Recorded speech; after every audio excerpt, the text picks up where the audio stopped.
অনিয়মের এই শহরে লাভ কীভাবে নিয়ম করে?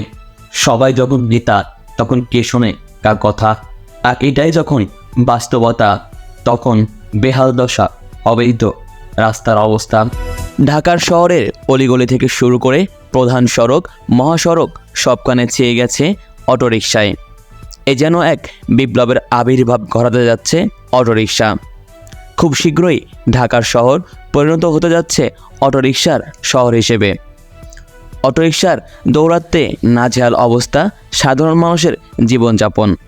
যেখানে সেখানে পার্কিং, যত্রতত্র ইউটার্ন, হুটহাট ব্রেক করা, বড় গাড়ির সামনে দিয়ে বাউলি দেওয়া, যাত্রী ডাক দিলে সিগন্যাল না দিয়েই রাস্তার এপাশ থেকে ওই পাশে চলে যাওয়া থেকে শুরু করে নানান অনিয়মে বিপর্যস্ত শহরের জনজীবন।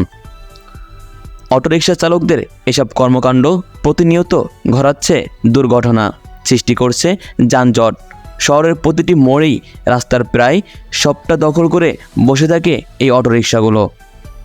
ফলে সিগন্যাল ছাড়লেও বড় গাড়িগুলো রাস্তা পার হতে পারে না ঠিকমতো। একটা দুইটা গাড়ি পার হওয়ার পরেই আবার সিগন্যাল পড়ে যায়। ফলে সৃষ্টি হয় দীর্ঘ যানজট, ভোগান্তিতে পড়ে সাধারণ মানুষ।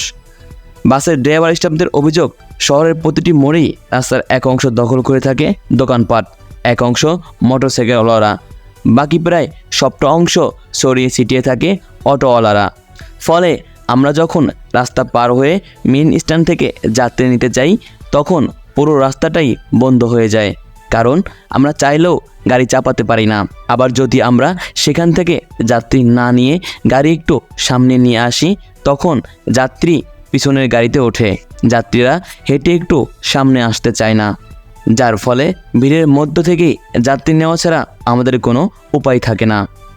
কারণ আমাদেরও তো পরিবার আছে, মা বাবা ভাই বোন আছে, তাদের ওষুধের খরচ, পড়াশোনা খরচ, খাওয়ার খরচ তো আমাদের এই বেতন থেকেই চালাতে হয়। মালিক জমা, তেল খরচ, রোড খরচ প্রায় 10,000 টাকা খরচ ওঠানোর পর তারপর বেতন হিসাব করতে হয়। আর যাত্রী যদি না পাই তাহলে এত খরচ উঠাবো কী করে? তারা আরও অভিযোগ করে, অনেক সময় এমন হয় আমরা রাস্তা পার হচ্ছি তখন বাসের সামনে একটা অটোরিকশা চলে আসে বা মোটরসাইকেল ঢুকিয়ে দেয়, তখন আমরা চাইলেও বাস টান দিতে পারি না। পিছন থেকে তো বড় গাড়ির সামনে ছোট গাড়ি দেখা যায় না। পিছনে যারা থাকে তারা ভাবে আমরা ইচ্ছাকৃতভাবে গাড়িটি থামিয়ে রেখেছি। অনেকেই পিছন থেকে এসে গালাগালি করে চলে যায়। মিডিয়া বা সরকার এসব বাস্তবতা দেখে না। এগুলো দেখি শুধু আমরাই যারা এই কাজের সাথে জড়িত। সিএনজি ড্রাইভাররাও অভিযোগ করেন, অটোরিকশার সহজলভ্যতার কারণে আমাদের ইনকামও কমে গেছে। আমরা এখন গাড়ির জমা ওঠাতেই হিমশিম খাই, বেতন তো দূরের কথা। সব কিছু মিলিয়ে অটোরিকশার অবাধ চলাচল ও বিশৃঙ্খলার কারণে অতিষ্ঠ হয়ে উঠেছে নানান পেশার মানুষ। এখন দেখবার পালা কবে নাগাদ শেষ হয় এই অটোরিকশার আধিপত্য, কবে একটা শৃঙ্খলার মধ্যে আসে এই অটোরিকশা।